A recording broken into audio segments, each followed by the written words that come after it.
పల్నాడు గడ్డ అంటే వైఎస్ఆర్ కుటుంబానికి అడ్డ అన్న. నా ఊపిరి ఉన్నంత వరకు మీతో ప్రయాణం చేస్తానన్నా.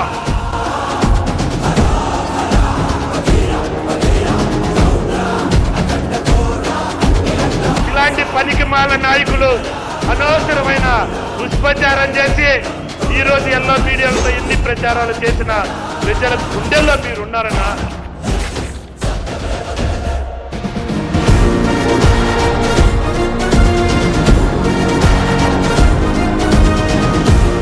ఖచ్చితంగా మేమంతా మీ అంటే ఉంటాం. ఎవరు ఏమి చేయలేరనా. మీకు ఈ ఆంధ్ర రాష్ట్రంలో పేదల యొక్క గుండె తప్పుడు పేదల గుండెల్లో మీరు ఉన్నారనా. ఆ దేవుడు ఆశీస్సులు ఉన్నాయి.